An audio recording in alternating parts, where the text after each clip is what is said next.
for being there on this inauguration day. No, I am not in Washington, D.C. I have sent Michelle, my executive producer, to be there. She's on the ground. She'll report in to us on whatever type of ruckus might be going on there and what may not be occurring there. I've just flown in about 3 hours ago. Got back into town off of the Content of Character tour just 3 hours ago.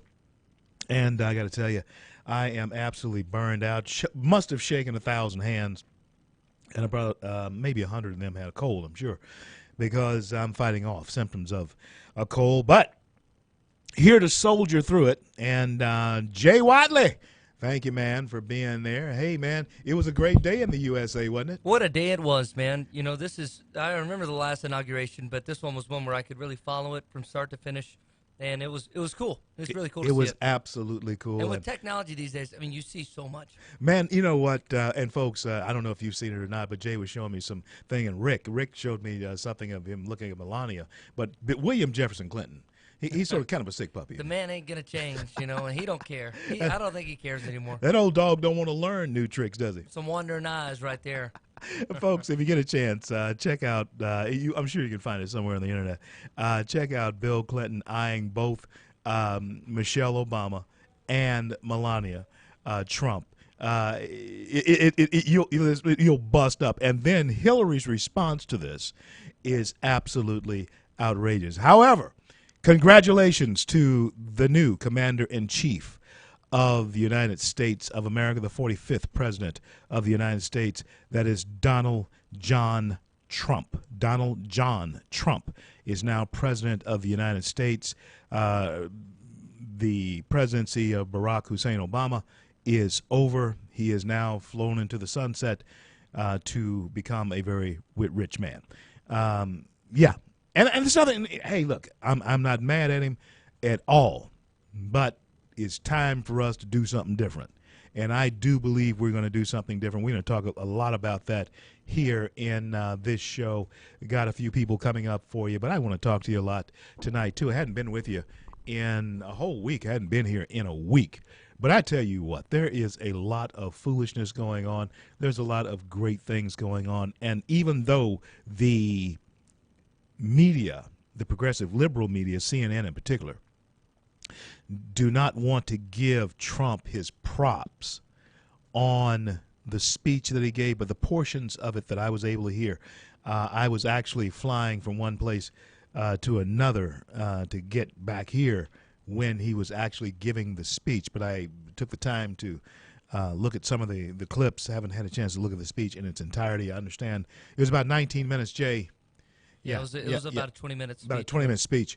Hadn't had a chance to listen to it in its entirety, but the progressive liberals want to make it out to be something that was bad, evil, dark, and all that type of thing.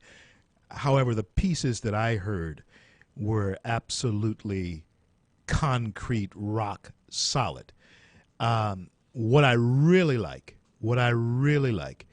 is the part where he said America will be protected by God, and we all bleed the red blood of patriotism.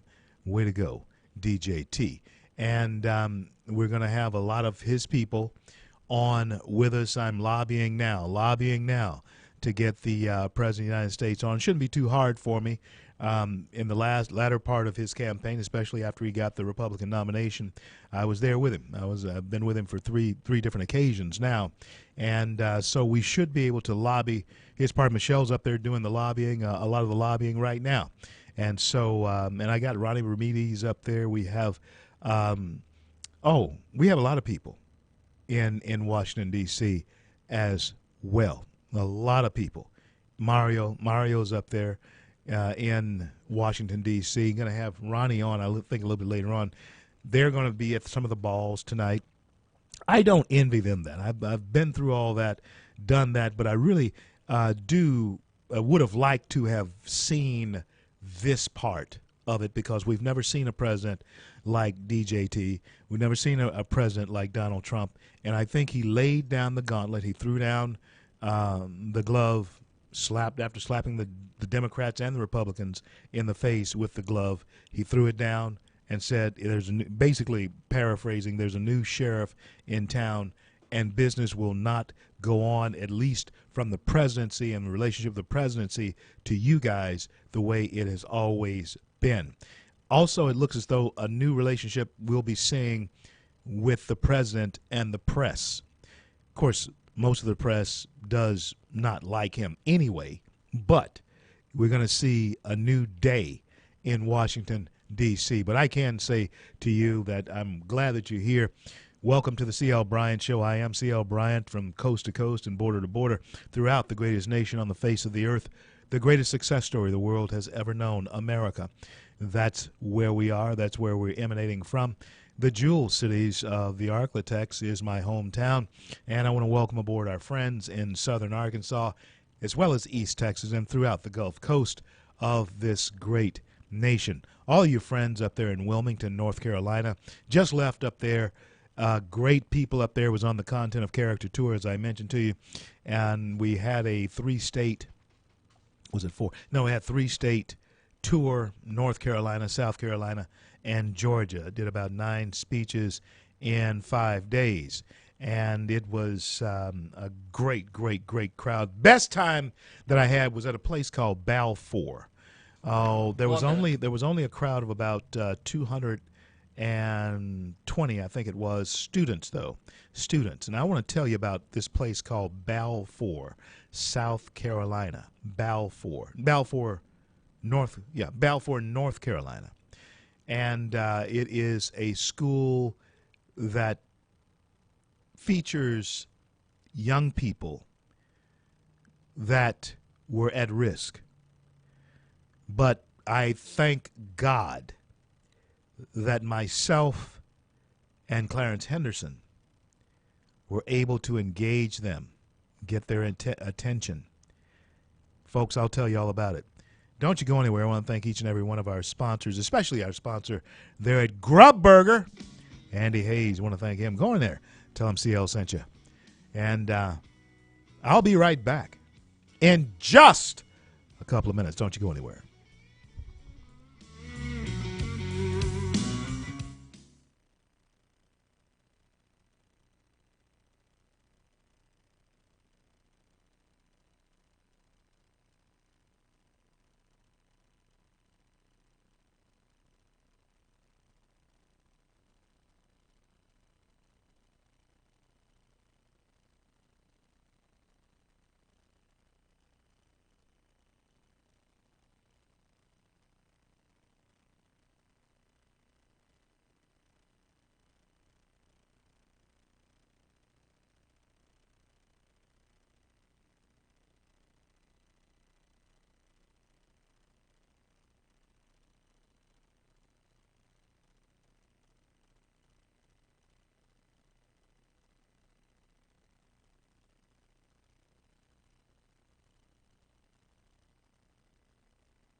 Welcome back. C.L. Bryant's show, your native son, streaming live throughout the greatest nation on the face of the earth, the greatest success story the world has ever known. And we are today celebrating the inauguration of the 45th President of the United States, Donald John Trump. I met Pastor Darrell Scott of the New Life Church there in Cleveland when Sean, my good friend Sean Hannity, had him and myself, along with many others, there with Pastor Scott. He was gracious enough to offer his church as the sanctuary for this particular meeting with now President Trump. And I want to welcome for the first time to the show someone who I certainly hope to have an ongoing relationship with. Pastor Scott, God bless you. Welcome to the C.L. Bryant Show. God bless you too, young man. It's a great day in America. Yes, sir, it is. And, Pastor, I want to give you some props. Most people don't understand the slings and arrows that you have faced in these last few months. I mean, 16, 17 months. Telling people to give him a shot. You have been doing that, and in the process, people have been shooting at you. And the pastor, I saw you bring in Jim Brown. I've seen you bring in other celebrities, black celebrities, to meet with Mr. Trump. Let me ask you this: why is it that those that you have engaged to meet with him from the black community seem to be so much venom and vinegar against this man? I don't understand it. Can you shed some light on it? Well, first of all, thanks for allowing me to come on Yes, today. sir. Yes, sir. But the Democratic Party is a master manipulator. That party machine is a master manipulator, and it's manipulating black people and has been manipulating black people for a long time. You know, there are certain traits that are common to different ethnic groups, and I'm not saying it's profile, it's just a fact that we as a people are very emotional. We tend to be an emotional people. And so in rallying the blacks against Donald Trump, the Democratic Party did not try to appeal to us intellectually. They appealed to us emotionally and just stated he's a racist. He hates black people.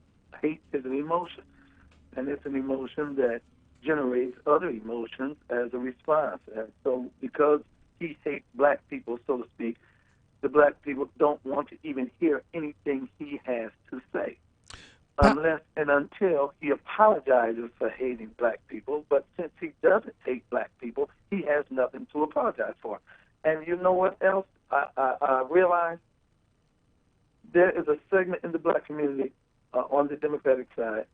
They want Mr. Trump to pander to them to endeavor to gain or solicit their vote. They wanted him to pander, and he wouldn't pander because he knew it was a trap. If he had pandered, they still wouldn't have gave it to him.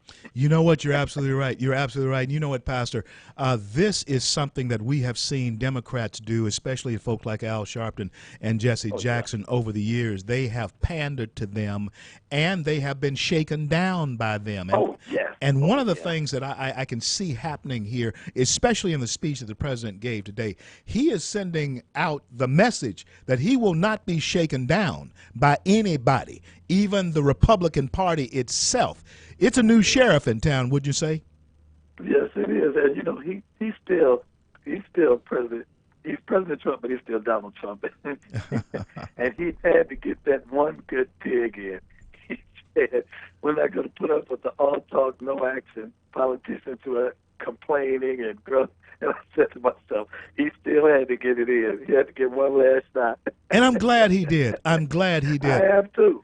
Pastor, tell us about your church, the New Spirit Revival Center. I mean, it was a wonderful, wonderful facility that you and I have been on Hannity on several occasions together, both on television and radio.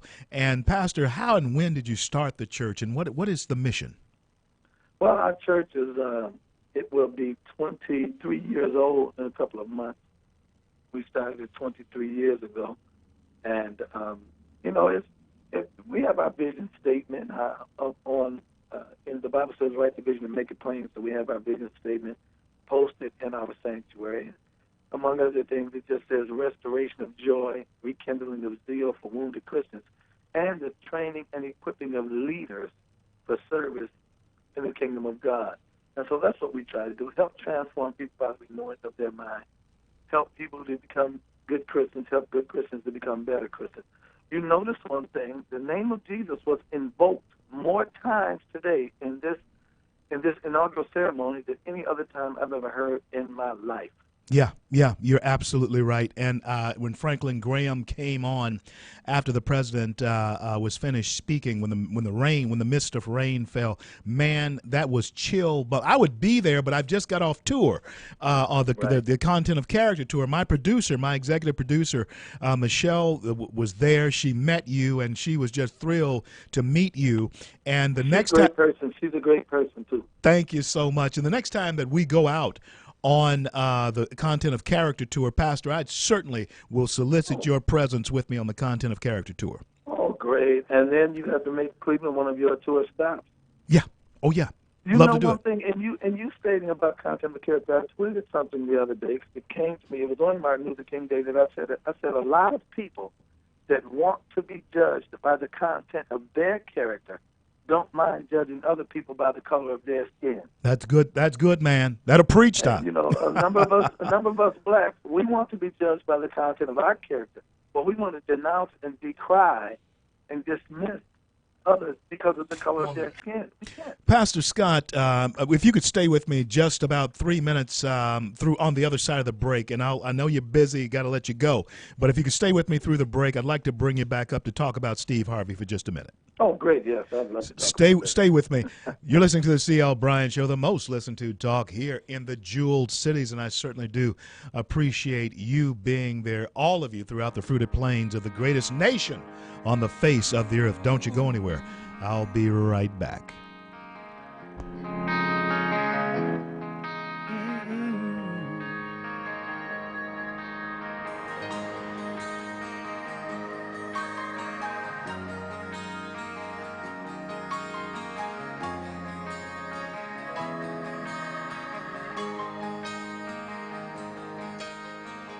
We don't have no plastic LA friends, ain't on the edge of no popular trend, ain't never seen the inside of that magazine GQ.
CL, back with you on this Friday, Gateway to the Weekend show. And on the line with me is the pastor of the New Spirit Revival Church, Cleveland, Ohio, a part of the Donald J. Trump transition team. He has been a stellar soldier in trying to get this president elected. And my hat's off to you, because it was an uphill battle for so long. But you and my good friend Sean Hannity, man, you all stayed the course when all the rest of us were sweating it out. You stayed the course. And I'm telling you, my hat is off to you. And you've brought in people, Pastor, that I do believe will, in fact, be very instrumental. Some of them, like Steve Harvey, though, are coming under fire. Steve's not used to that. I just say, welcome to our world, Steve. Do you think he'll hang in there? Do you think he can hang? Pastor Scott. Okay. Well, we lost it. Okay. Give him a call. Okay. But this is the thing. Give him a call, Jay. This is the thing, folks.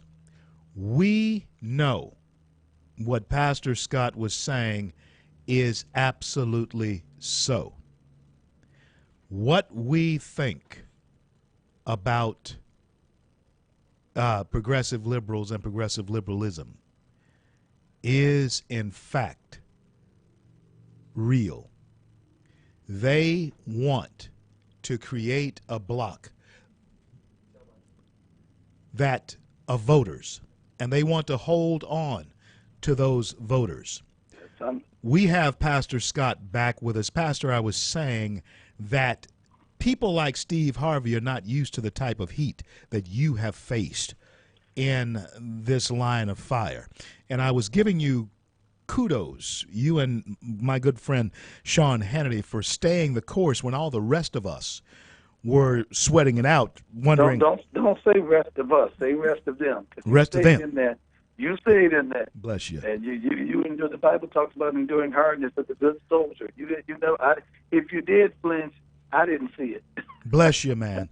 Bless you for that. But now Steve Harvey, he needs to be welcome to our world, because he needs to get used to it if he's going to stand in this crowd. What do you say? Well, I say, but Steve had a rude awakening to our world, because, what's ironic is that Steve Harvey was one of the main antagonists of mine. Steve Harvey went on his radio program and implored people to boycott my church and don't come to my church. Don't go. Steve is from Cleveland. Yeah. Jim Brown's up there. Yeah. Yeah, he was on his radio program and saying, don't you go over to Darrell Scott's church. Don't go over to that church in Cleveland that stands with Trump. Trump is if he stands with Trump, he's standing with racism. Wow. And he did that, and he turned a lot of people against me now. But I felt sorry for him when he got a taste. Yeah. Because I realized that, Jesus said on the cross, Father, forgive them, for they know not what they do. If he had known what he was instigating, I really don't think he would have instigated it. Yeah. He didn't think that storm was as furious as it is. And, my makeup, the way I'm constructed internally, to be quite frank, it didn't bother me. It would make me mad sometime, but as far as bothering me, a lot of the things that they said I ignored, or I even laughed at it. I'm the type, I enjoy arguing and I enjoy confrontation anyway. So, my wife had to make me stop, because they would come on there to attack me, and I would attack back twice as hard. I'm like President Trump, a counterpuncher. I would counterpunch twice as hard, and they would come at me, and then they would wind up blocking me. Yeah. Because I would come back. But, Steve went on the air on that Monday, and, he was complaining, you guys hurt me. You really hurt me. Now, maybe he's built like that, but I'm not. If I was hurt, I wouldn't tell anybody. No, you can't. I used to do a little boxing back in the day, and, man, you could not let your opponent know that he got to you. You couldn't let him know that. Now listen, Pastor, I will send you a copy of my film. It's an award-winning film, Runaway Slave, and I'm making the next film, Red, White, and Black, and I'm asking you now that I want you to be a part of my next next movie. I'm honored, privileged, most definitely. I love to. If you do it and forget about me, I'm going to be mad at you. Well, you're definitely going to be a part of it. And listen, man, God bless you and your lovely wife. There was something that you said when we were there that really stuck in my mind. It'll always be with my mind because I remember the expression on your face. I remember the body language that you had when you said it from your pulpit. You said that even though there were many in the city, talking about other pastors in the city, who thought they ran stuff, they didn't run your church. They didn't run the New Spirit Revival Center. They didn't run nothing up in there. You said that, Doc. And I'm going to tell you something. I could tell that you meant that, and I can tell that this is a man who stands on principle. I want to applaud you for that, and God bless and keep you. Thank you very much. God bless you. Thank you for having me on. Talk to you soon, Pastor. God bless you. Bye now. Bye-bye. That was Pastor Darrell Scott of the New Spirit Revival Center there in Cleveland. You've seen him many times on Fox and also on other shows. He and I have been on Hannity together and on, I think it was CNN. We were on CNN together as well. And he has more than, even though he gave me kudos for, no, all of you know the truth. I was not with Trump at first. Darrell Scott was with him as a black minister, a black pastor from the very beginning.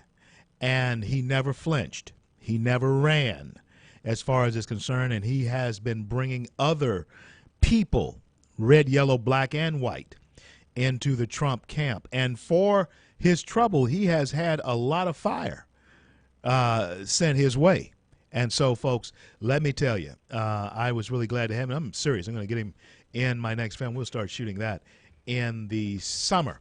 Now, listen, when I think about everything that has gone on, and give a shout out to my friend Brittany Thomas up there in GA who's listening to the show. Hey, I tell you what, there's some grassroots people who are making a lot of difference. I'll be back in just a couple of moments. I'm CL. Don't go anywhere.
Broadcasting from the Bayou State and all around the Gulf Coast and streaming nationwide.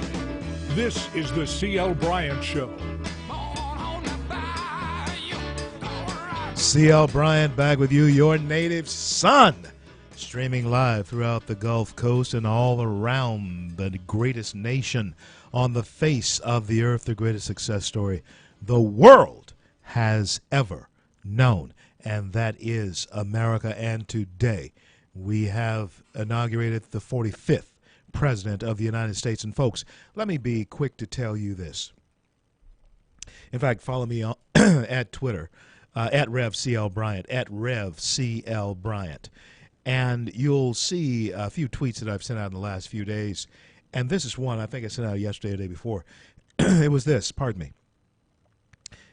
This is not about a man. The presidency. This whole inauguration truly is not about any man. It's about the office of the presidency of the United States.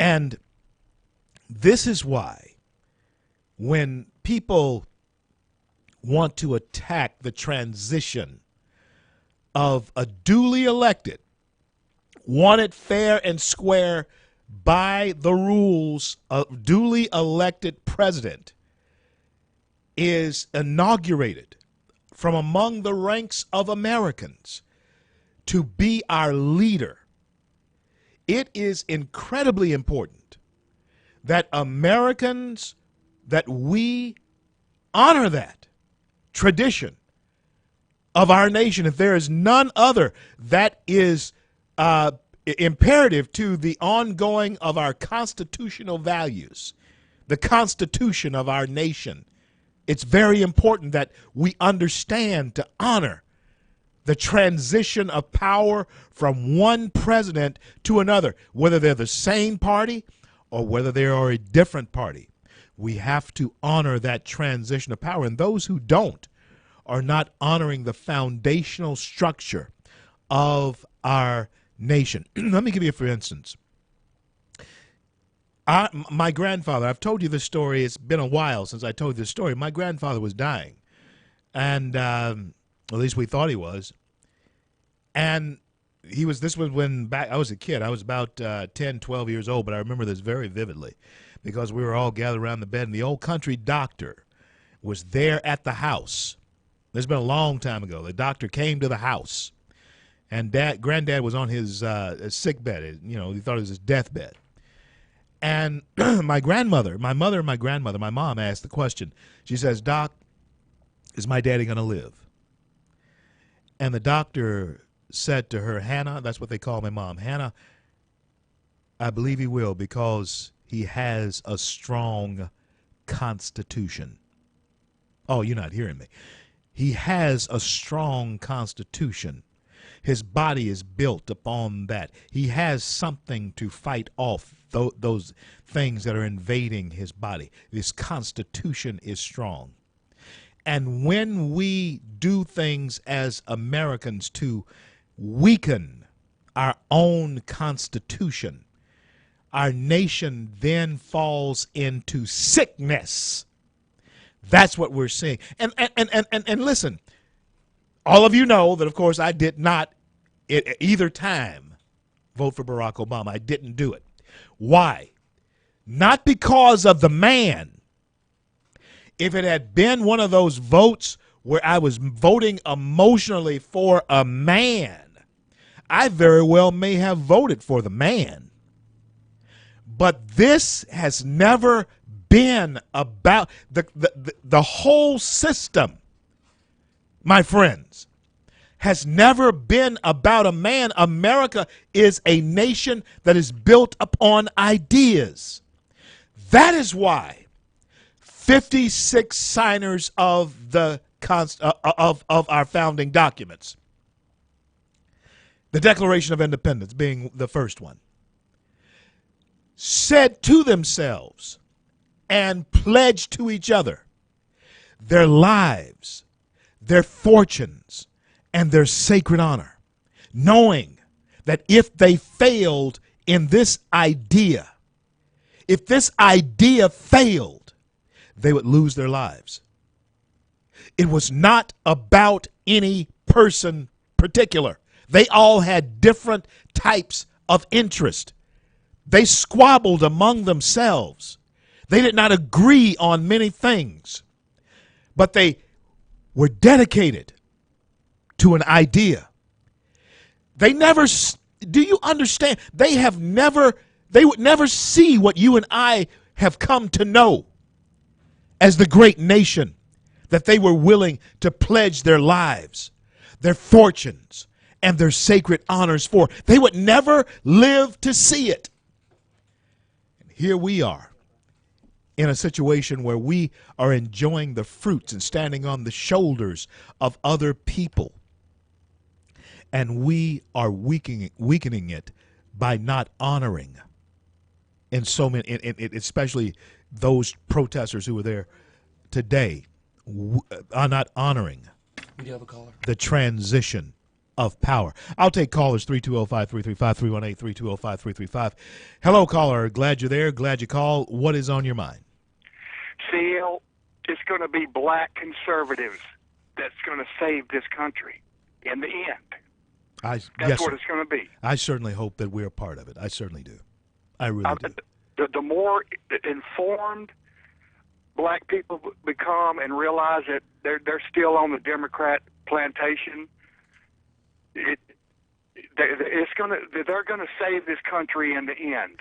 I really believe. I'm praying. I certainly hope that you are right about us being a part of that. So many of us have paid our dues. I just had on Pastor Darrell Scott, and I know that he suffered some slings and arrows for standing there with Trump. And so I certainly hope that you are right about that. Well, I hope I am too, because this country needs saving by somebody. Well, we're going to stand on the wall with you, and like that Lee Greenwood song says, I'll gladly stand up next to you, my fellow American, and defend her still today, because there ain't no doubt I love this land. God bless the USA, and God bless you, caller. I'm CL, and let me tell you something. Every one of you out there, 90 seconds. every one of you out there, this is a great day. I do believe in the USA, because I believe we are on a different path. We were headed into the abyss. You may not understand it. Now, Chuck Schumer, that Democrat, let me not start calling any names. I'm going to leave that. If the president wants to call folks some names, I'm going to let him. You know why? Because there are some folks need to be called out. And there are going to be people who say that he's not presidential doing it and all that kind of stuff. No. If he needs what he did today, I'm going to talk about it when we come back. He stood in the face of of the outgoing president that was on the platform with him. He stood in the face of Republicans, and he told them that they did not do the right thing. And I'm going to tell you something else he said when I return. This is the CL Bryant Show. I'm CL Bryant, back off the road, off of the Content of Character Tour in America. Hey, it is now time for us to show forth our strong American character. I'll be right back.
CL, back with you on this Friday here in the jeweled cities of the Arklatex, streaming throughout the nation. Download the free CL Bryant Show app onto your Android or iPhone, or you can go to TheCLBryantShow.com. Go to our website, and you can listen to the show streaming there live as well. Follow me on at Twitter, at Rev, R-E-V, at Rev, C.L. Bryant. No checks, but a chance. That's what DJ T said. No checks, but a chance. No matter whether you live in Nebraska or Detroit. You don't need a check. What you need is a chance. And folks, let me tell you something. That is what America gives to each and every one of us. You've heard me say this, and I said this on the road all week long. I said, here in this nation, even poor people are fat. Why? Because they can eat. Yes, you can. Listen, tonight in China, there might be 1,000 people, maybe more, who will literally starve to death. Literally. Unless you are just totally disconnected to the society in America, there is no way that a person is going to starve to death in America. No. There's just no way that a person is going to starve to death in America. Not if somebody knows about it. Not if somebody knows about it. The only way a person starves to death in America, and if I'm wrong, somebody please call me and tell me. If nobody knows that you're starving, it's because you kept your mouth shut. But you cannot starve to death in this country. You can't. But there are countries that have great prominence in this world. In fact, if you're starving out there right now, call me. You won't be starving. I promise you. And I can say that about 100 people or more, probably everybody that I know. If you are hungry, you can call any one of us, and you can eat. You can eat until you can feed yourself, or we can find for you a way to eat. And that's the way it is in America. So, this is what DJ T said about it. We're going to give you a chance to feed yourself, not just give you a fish that'll feed you for the day, but we're going to give you a chance to learn how to feed yourself. And he sent this message to those, everyone, Republicans, Democrats, black, white, whoever you are. The war on the enemies of law and order has started today. The war on the enemies of law and order has started today. Yeah. And folks, let me tell you something. I was glad to hear it. And you should be too. But this is something that really troubles me, and I was talking to Pastor Darrell Scott about it here in the first segment of the show. Everybody knows about the Tuskegee Airmen and all that, you know, the black airmen, red tail, the flyers, the black bombers in World War II. Well, Tuskegee Institute was, of course, founded by Booker T. Washington, who, by the way, during Black History Month and, when people are honoring great Americans, black or white, the progressive liberals never bring his name up, and there's a reason for that, and that's because he was a conservative and Republican. Oh, yeah. They hardly bring up Frederick Douglass' names. Why? Because he was a friend of Lincoln's, a conservative and a Republican. Don't bring his name up. But this is what I wanted to point out about Tuskegee marching band. Now listen to this. Check this out. They were wanting to come and perform in the inaugural parade. They didn't have the money. So the band director went on O'Reilly, and Bill O'Reilly raised them the money. Just by the appearance on O'Reilly is going to get you the money, okay? Now, you would think that folks would be happy for them. Tuskegee, a historical college like it is, historical black historical black university, HBU college and university like it is, you would think that folks would be happy for them to be able to represent. But no, you know who they treated them like? They treated them like they treated Steve Harvey. Because, as one of the callers said, the caller just said, because they dare to want to get off the plantation. So the Democrats want to punish him. The entertainment world wants to punish him. And this is what I said to Robert J. last night. Oh, by the way, I want to thank Robert J. Wright for sitting in. Robert J., please forgive me for being derelict in thanking you for sitting in for me last night. Man, you did a fantastic job, had me on. I was in Charleston. I was in Charleston, South Carolina last night talking to Robert J. But I told Robert J. this last night, and that is when we think about people like Professor Lamont Hill, who say that any black person that want to say anything good or support Trump is just a mediocre Negro? What? What is that about? And I guess any white person that wants to support Trump has to be some kind of racist, right? Is that the way this is going to be played for the next 4 years? I think that may be their plan now, but I also think that unless they are totally stupid, they've got to see that this is not going to work with the American people.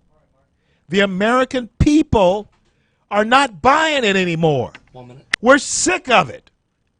We're tired of all of that. We want to move on. We should want to move on.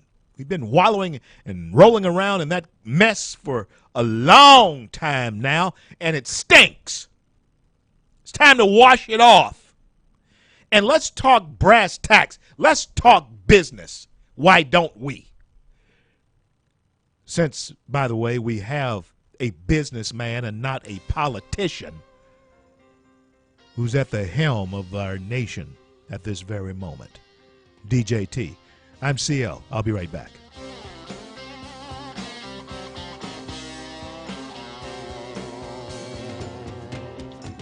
Here comes old Rose, she's looking mighty fine. Here comes Hot Nancy, she's stepping right on time. Here go the street lights, bring it on the night.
CL back with you, taking your calls at 318-320-5335. 318-320-5335 is the number to call.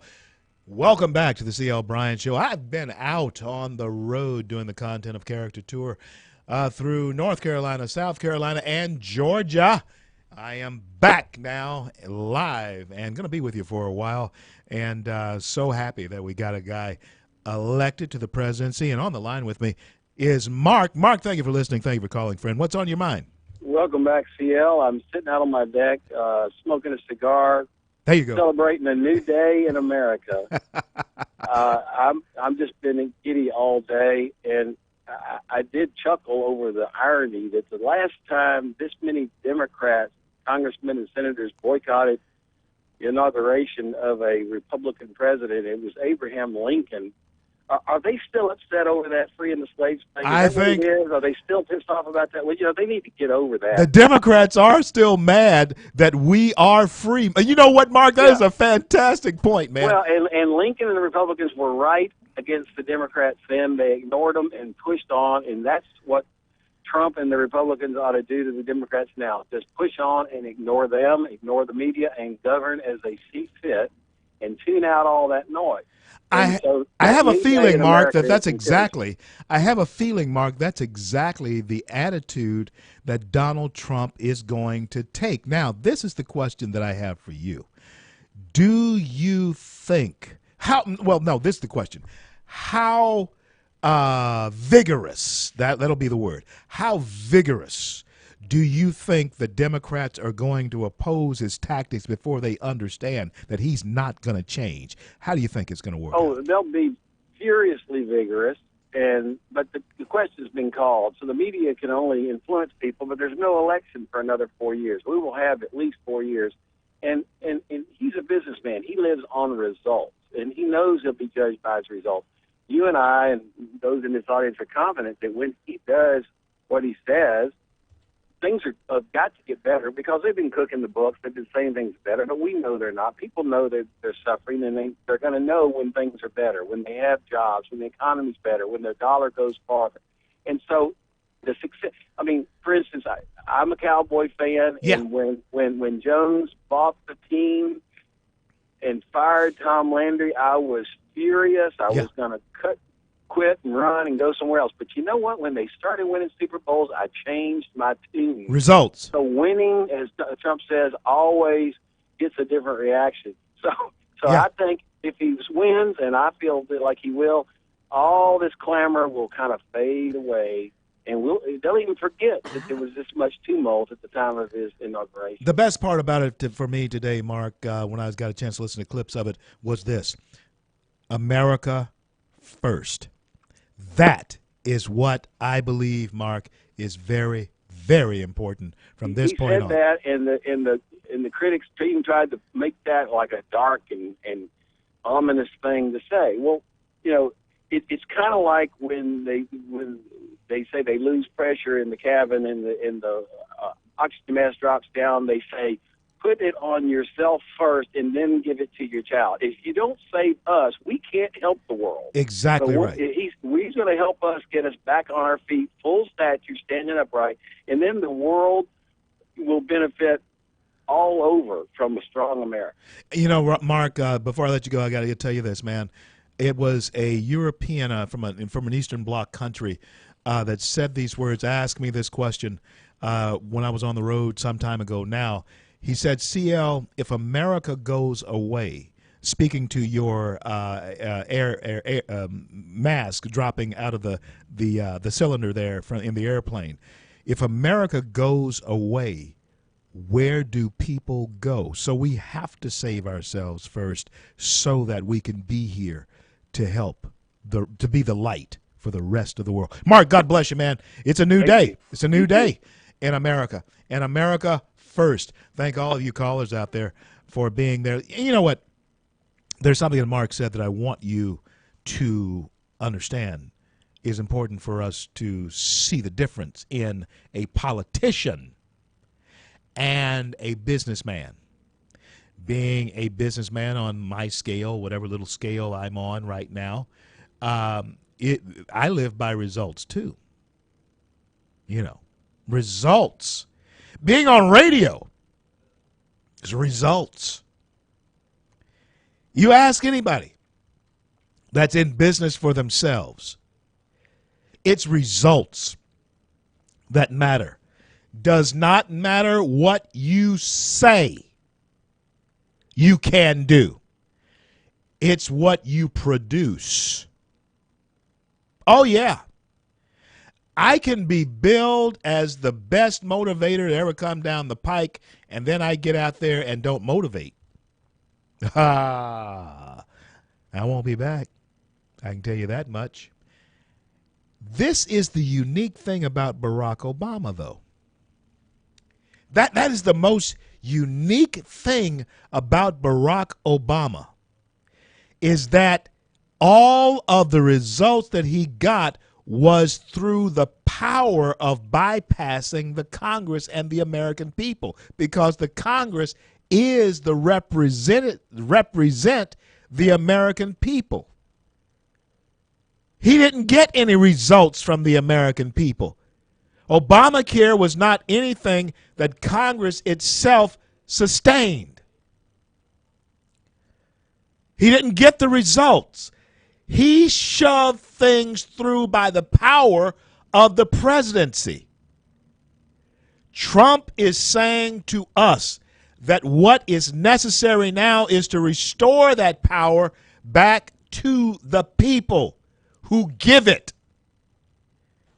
And I got to tell you, it's got both Democrats and Republicans nervous on Capitol Hill. I'll be visiting up there here in about 4 weeks. I'll be going up to D.C., sort of do a little postmortem on what's going on up here and so forth, be meeting with some people up there, and I'll report back to you. But I'm telling you, this president is the wrecking ball from day one, from the presidential podium, the inaugural podium. He sent a message that they were not really wanting to hear at all. I'm CL. Ronnie Ramirez is coming up with me here in just a little bit. Don't you go anywhere. Be right back.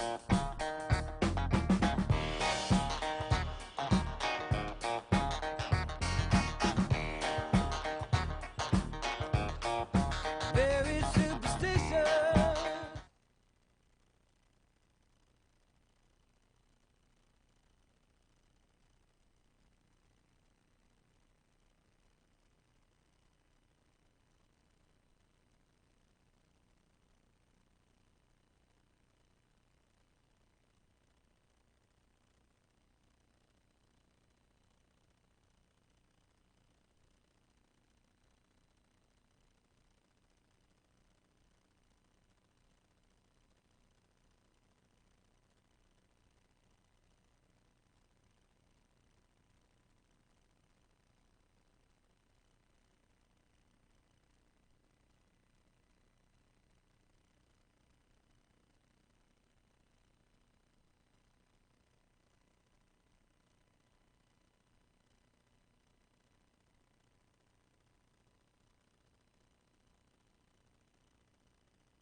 I knew a man, Bojangles, and he danced for you in worn out shoes. Mr. Bo, dance. Yes. There's a story behind that. I'll tell you about it one of these days. But on the line with me now is the preferred car of the C.L. Bryant Show. And the owner of that is Ronnie Ramirez. We're talking about Shreveport Limousine and luxury sedans. I mean, I tell you, he'll treat you right. Ronnie, you're up there in the Capitol witnessing the transition of power. How does it go, brother? Tell me about it. Well, thanks for having me on, CL. It's a wonderful time. I've got a feeling that from some of the locals, we're not too welcome. They've not had very many smiles on their faces. But I think in a town that's predominantly occupied by government employees, and someone shifting into power that's one of his main focuses will be to shrink government, I think that may not be a welcome sign for them. But other than that, it's great. We've had a wonderful time. Great. And let me ask you this. So far. Let me ask you this. Have the protesters, supposed protesters, been as visible as you would think they would have? I'd heard that there were 700 to 1,000 busset loads of them being shipped in to protest this. Did any of that come to any type of significance, in your opinion? It did. I think obviously there were what appeared to be as many reporters as there were protesters, but the police seemed to be really aggressive in taking it under control, much more dominating than they were when we saw the same sort of activity at the national convention. Yeah. But yeah, we saw just a little bit. In fact, we when we left the inauguration, we ran into Bill Ayers, who had his ticket in his hand, but he was there protesting with a Love Trump's Hate sign, and then someone standing beside him with a contradicting message on another board that was hateful. So that's typical of people that think like he does. Absolutely right. The best part of the speech for me, Ronnie, was America first. We're going to take care of America and Americans first. I loved it. I don't know who else did or who else didn't, but I loved it. Is it healthy for us to even consider looking after ourselves first, Ronnie Ramirez? No, and I think that's one of the things, the reasons why he gained the support of a lot of our military and former military families, because when they come back home, they're left behind. But what we've seen put in the priority line is more of someone that's here illegally. So we definitely want someone to put our country and our citizens and our taxpayers, and especially the ones that put their life on the line for the freedoms that we enjoy. We want to put them at the front of the line, and that's at the front of the priority, not someone that's here legally. Now, Ronnie, I wish I was up there. I couldn't. I just flew back in just about 4 hours ago off the Content of Character tour. I was in North Carolina, South Carolina, and Georgia these last 5 days. And but I wish I was up there so I could get you in probably a little bit closer to DJT than maybe you have. Have you had a chance to see the president now? No, and obviously he has a tight schedule, and I'm not certainly not on a high enough priority for him to speak to. However, we've seen him just in passing. He has seemed to just be really enjoying himself, and I'm sure they have to be exhausted out of what they've gone through. Oh, absolutely. I'm glad to know that we've got Senate confirmations for General Kelly and General Mattis. Yeah. And we're pretty, I don't think anyone doubts that they'll get the confirmation, but the mood here is good. We've seen a lot of people that come from the inauguration to the inauguration that are military. They are really excited. A lot of people that are saying that they're Border Patrol agents that have come. They were marching in the parade, and that's really exciting to see those people that protect our borders excited because they know that someone's going to stand behind them to keep us safe. Now, if you run into Michelle, you tell her to check in with us. We'd like to get her take on Melania Trump's outfit, or dress that she had on today. And, Michelle's all into that kind of thing. Absolutely. She has an opinion on everything. Oh, absolutely. Absolutely. I understand she was spending some time with Kellyanne Conway yesterday. Yeah, she called me and told me she was with Kellyanne. We're going to have Kellyanne on the show. Ronnie, you're going to be visiting some balls tonight, aren't you? No, we went to the Boots and Black Tie, the Texas ball last night. Yeah. And we skipped out tonight. We have our 8-year-old son with us, and he's taking in all of the sights and sounds and understanding more how the government works. So we didn't want to leave him every night, so we did the adult thing last night, but we're here with him now. And I'm glad to hear that. Now, Now, folks, take that example from Ronnie Ramirez. Take your folks. This is a perfect time to take them to the nation's capital and show them our stuff. That's what Ronnie's doing. Show him our stuff. Well, and that's right. And I want to instill in him that he must be involved. He must be informed. And that's, I believe, what is the root cause of many of our problems, is because people don't want to get involved until it starts to hurt their pocketbook or affect their life day to day. But that's not how we should think, because just like Donald Trump said today, the government works for us. We don't work for the government. The government doesn't control us. We should control the government. And if more of us were involved and paid attention, then things would go the way we want it to more often. Man, I really, really appreciate your friendship and everything that you helped me with, and you have been that over the years. I do appreciate you. Listen, man, God bless. Take care of yourself. Keep your eyeballs peeled. It's still Inauguration Day. Say hello to the lovely wife and the family, and we'll talk to you real soon. Kudos, and the same thing from Jane and I. Yes, very good. Thanks for having me on, Theo. Yes, sir. Talk to you soon. Bye now. Okay. Goodbye. That was Ronnie Ramirez, and let me tell you something, folks. I'm going to come back and tell you what we have been waiting for. I'm talking about grassroots people, the taxed enough already people. You know, the taxed enough already people. Are you getting it? The taxed enough already people. I'm going to tell you what we've been waiting for.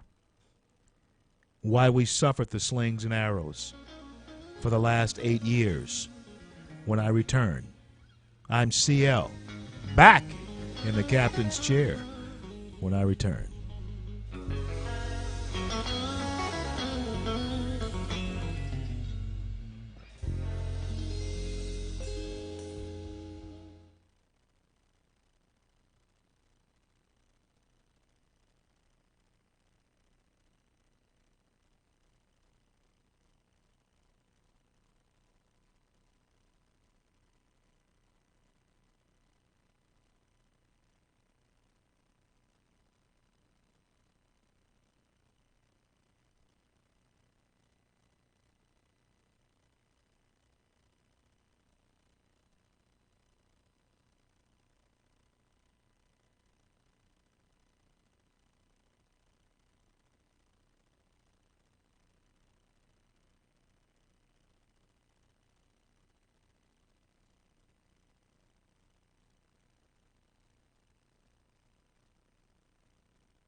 CL.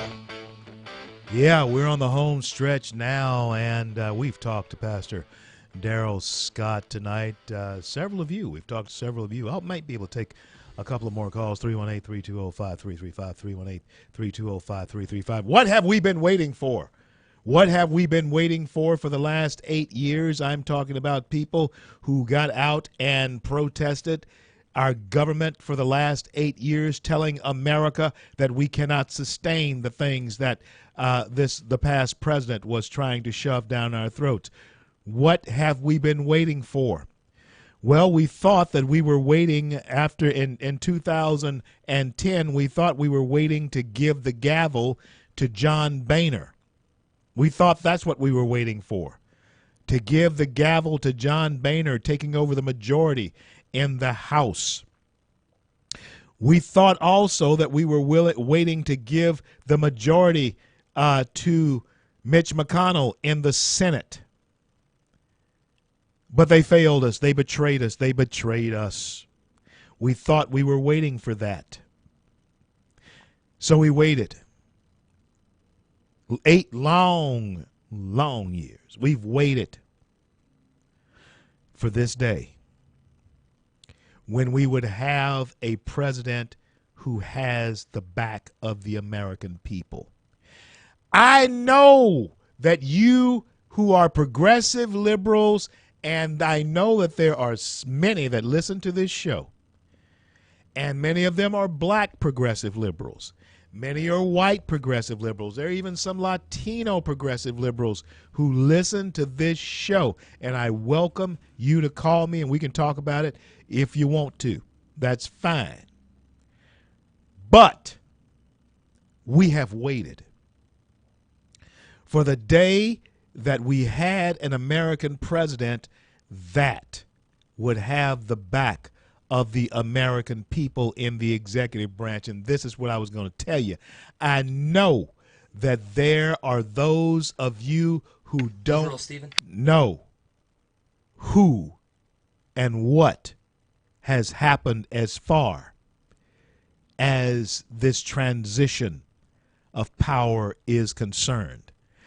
And on the phone with me, I knew I can count on him to call when I'm trying to sing the praises of a great nation.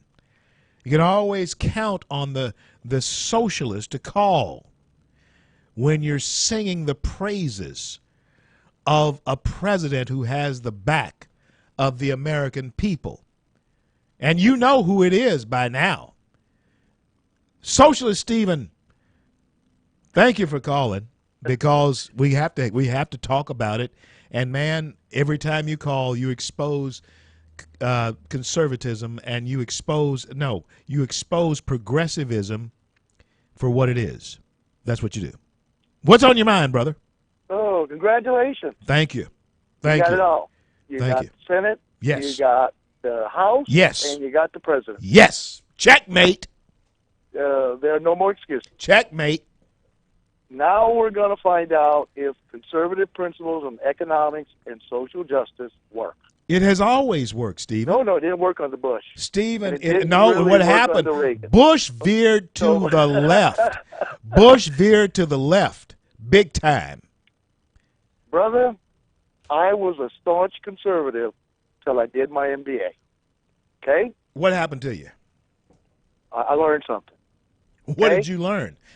That the principles that you guys believe in under today's conservatism, especially economic, don't really work. What do you wait a minute. What do you mean don't really work? I don't understand. When somebody says it doesn't really work. Show me a successful country that operates economically on your principles.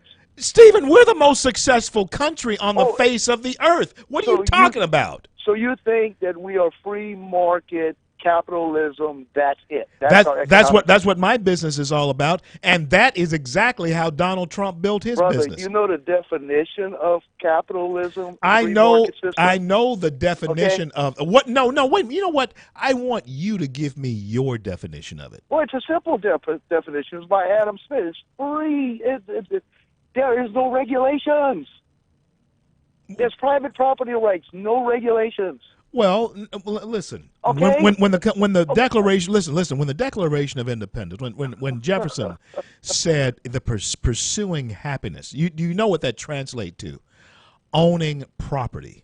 That's what that translates There's to. nothing wrong with owning. In socialism, there's private property rights. Listen, man, there is no way that you can tell me that there are socialist countries that are greater as far as the freedom of man to own and control his property than in America. Now, I understand that there are limitations and there are government entities that do want to encroach upon those rights, but there is no other country on the face of this earth that has that type of right that we do in this country. Name one. Name one. Name one. Name one. Name one. Japan. Oh, come on. Switzerland. Japan and Switzerland, I can fit into this room. Wait a minute. You want me to go on? All three of the countries that you just named, I can fit into this building. I can pack them into this building. I'm talking about countries that we are not supporting. We support Switzerland. We support Luxembourg. We protect Japan with our army. What are you talking about? Japan would be overrun by China if we didn't support them. All right, look, I didn't call about this. What I called to tell you was I read a great article last night that I saved. It's got all the statistics of right now in the United States. Right now. And, brother, if you allow me, I'm going to be tracking this progress. I want you to track the progress, but you know what? You know what I'm finding about you, Stephen? You don't believe the stuff you're talking about. Oh, yes, I do. You can't believe it. There's not and go to the Kroger's and buy your food or wherever you buy your food. You cannot possibly believe what you're saying and then go in there and buy food and take it home. You want to find a totally capitalistic free market economy that's in the world? I can tell you where it's at. Don't tell me some Mickey Mouse country. I'll tell you exactly where it exists. Where is it? Haiti. Yeah. Okay. Yeah, that's where it exists. Yeah, that's exactly why. See, Stephen, you're gonna get me to a point where I'm not gonna take you seriously anymore, man. And I'm serious. Look at their economic system. Yeah. But anyway, man, good talking to you. You call back another time. Bye. All right. I'll see you.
Broadcasting from the Bayou State and all around the Gulf Coast and streaming nationwide. This is the C.L. Bryant Show. CL back with you on this Friday, gateway to the weekend, and it is a phenomenal Friday in the great land of America, the greatest nation on the face of the earth, the greatest success story the world has ever known. And joining me now is the late Michelle. Michelle, I want to thank you for joining me. Just please tell me you're not spinning around on some bar stool somewhere in Washington, D.C. No, she fell off the bar stool half an hour ago. Oh, my goodness. You're right. Oh, my goodness. Rose, is that you? That is, sweetie. So glad to have you on, folks. Rose Tennant is on with me. Rose Unplugged is her show out of Pittsburgh, and just so happy to have Rose on. Rose, give us your take on how the day went today. Okay, I will give take because I had a fight with Geraldo Rivero earlier about this. I'm telling you, that guy Anyway, CL, he was suggesting that there were only 100 protesters here and there. That is a lie. I was late. I just made it in time, and I had a suited ticket, so I knew I had a place to go and I could get in. So what I did was I traveled to each and every security point for the general admission people and for the standing people, and I wanted to see how it was and what they were experiencing at each one of those security points.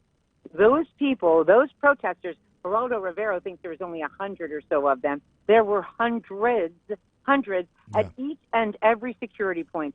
They would jam-pack the line so that the people who wanted to go in and see their president sworn in, a tradition that we have had since 1789, a beautiful tradition, one like no other country has ever experienced, and they were prevented or they were delayed from having that experience because of those protesters. And that happened at every single security point. And I'm going to tell you something, and this is no lie. When I finally got to mine, they had the protesters, many of them had just heard that there was another open security gate, and this was for ticketed people. So they started marching down that street, that route, to that security point. And I saw the riot squad running ahead of them with their shields out, and I literally ran with the riot squad to that next security checkpoint. Wow. Because that was the only way I was going to get in. Wow. So I'm running with the security. Once we all got there, they lined up 3 deep, at least 20 or so across, and I was one of the first ones in that gate because I ran with the riot squad. So don't tell me, Geraldo, that there were only 100 protesters, because if it wasn't an issue, then why the heck was the riot squad even called out? So Rose, once again, our men and women in blue saved the day, kept the law and order, but yet they're not getting the props that they deserve from somebody like Geraldo Rivera. No, you're right. And it was interesting, too, because President Trump, isn't it wonderful that we can say this? We would have a completely different conversation right now if he hadn't won. Imagine that conversation. Oh, my goodness. I dread it. Oh, my God. I dread to think about it. I do, too. But I will tell you this. One of the things that he said in his wonderful speech today, he said a lot of great things. He said no matter what color we all bleed red, patriotic blood. And that is the truth. And the other thing he said is we need to have courage going forward. And I thought, you know what? No one has courage like the people that came here to support him, because they had to go. It's very intimidating, CL, very intimidating to go through what we all went through to get there. I've been looking at both of the news outlets that I watch the most, Fox and CNN. Now, Fox is reporting it so much differently than CNN. CNN is not talking about any disturbances or anything like that. They're not showing it up at all, but Fox is talking about it, no doubt about it. The best part of the speech for me, Rose, was when he was saying, from this day forward, it's America first, and that's exactly what we should do. So, Rose, I got to ask you this, since you and Michelle are together, I got to ask you this. What about Melania Trump's outfit that she had on? Wasn't she drop dead gorgeous, or what? People said it was Jackie Onassis, except for the 21st century. and to see Melania and Ivanka look good too. together, they're setting a new standard for American women. Yeah, I think it's beautiful. Unlike the standard women that are coming into town right now are setting, because they're preparing to march tomorrow. And I was on with one of them on Hannity's show earlier, and she said, "This is a unity march. This is." And I thought, okay, can I come with my pro-life lady friends? Because I can't. I can't. Oh my goodness! So what do you ladies got planned for the evening? We Mischief? just left a wonderful event, and I invited the girls to my friend David Urban, who was very instrumental, and I think you know him. Yeah.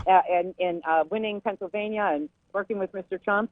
He invited me and my friends to his event, and now we are just getting out of the taxi and going into the Freedom Ball. All right. Woo! Hey, that's the great one. That's the best ball to be at, the Freedom Ball. Rose Tennant and Michelle, God bless and keep you both. Be safe out there. Love you guys. Take care. All right. Bye-bye. Yeah, folks, it's a great day in the USA, a great day in our nation's capital as we have seen the transition of power. And according to Rose, it was not all of that peaceful on the street, even though it was indeed peaceful on the podium, except for Chuck Schumer, who sort of wanted to dampen the mood. But he was booed, and good riddance. I'm CL. Be back in a minute. Get your motor running. Head out on the highway. Looking for adventure. And whatever comes our way. Yeah, darling, go make it happen. Take the world in a loving.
American girls and American guys, we'll always stand up and salute. We'll always recognize when we see old glory flying. There's a lot of men dead, so we can sleep in peace at night when we lay down our head. My dad and blood.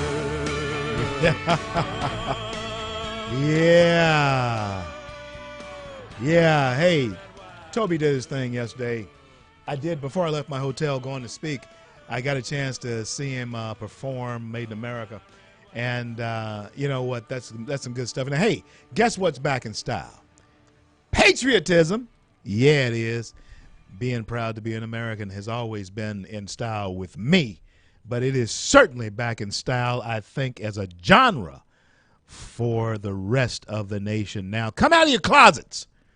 All of you who have been hiding and not wanting to be called bad names and everything, ding. Well, I'm not go there. I ain't going to go there. But, hey, come out your closets. All you little munchkins, come out your closets. Yeah, the house is falling on all those who wanted you to hide. Like Progressive Stephen, who want to tell me. Let me tell you something. Listen, the Japanese would be speaking Chinese if it was not for us. England would be speaking German if it were not for American might. They can boast of being great at this point in history. England, Japan, Sweden, you name them, even Germany itself, can boast of being great because of American might. Superpower. We're the last one. And hey, you know what?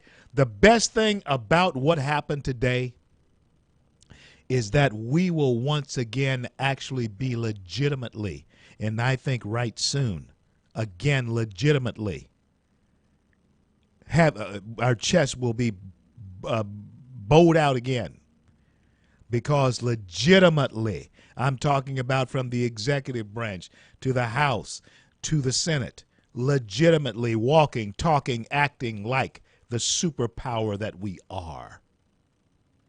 The superpower that does keep Japan free, that does keep England free. The Ukraine, hey, help is on the way. I think what the rest of the world saw in America today is that our spirit has not been broken. And yes, I like the in-your-face attitude that DJT exemplified today. Some people may not have liked it. I know the progressive liberals must have hated it. They must have hated it. And I tell you something else that Pastor Darrell Scott said earlier in the show, said right off the bat in the show. The name Jesus, the idea of us being a Judeo-Christian country, was very much on display today. And the progressive liberals hated it. And guess what? I mean, might as well be honest here, okay? So did a lot of the Republicans, because they have been cringing and they have been ashamed to own up to who we are for so long. You know what? There is always those people, and you get it mostly from your kids. When you are a conservative and your kids are going around their friends and they want to be cool and they want to be in vogue and they want to be hip and all that kind of thing, and they don't want mom or dad to open their mouths because mom and dad may say something that their progressive liberal friends think is totally left or totally gauche. That is the way some Republicans act toward us as conservatives. But us T people, us taxed enough already people, we have waited 8 years for the day when we could stand up and have a president who have our back. And a president who I think will have the type of strength to make Congress go along with what he needs to get done. Because, believe it or not, he has the backing of the right Americans. He has the backing of Americans who will have his back because we believe he has ours. And we'll be keeping our eye on it because he talked a great game today. Now, tomorrow, the first full day of his presidency, you know what? Well, not tomorrow, but Monday morning. I'm gonna give him the weekend to sort of cool his heels. You know, but I know he'll be working. But Monday morning, you just watch and see what I'm telling you. Watch and see what old CL's telling you. Monday morning, if not before, DJT is going to hit the ground running just like our men who took the beaches of Normandy. We're taking the country back. We're taking it back. Watch him. Watch him. He's going to hit the ground running. He's going to do it. I believe that. But we're going to keep our eye on him. I'll be back to close it out in just a minute.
CL, here to close it out.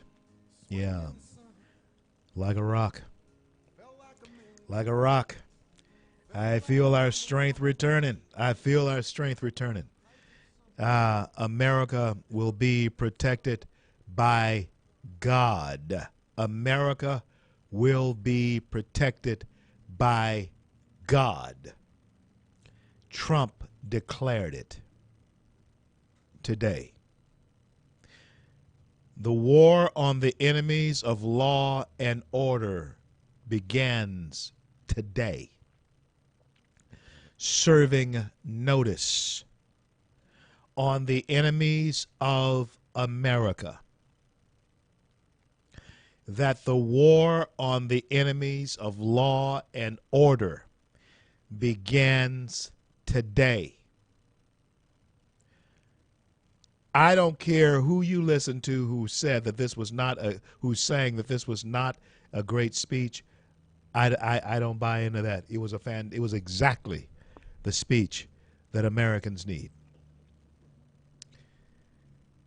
And folks, when we look at the race issue,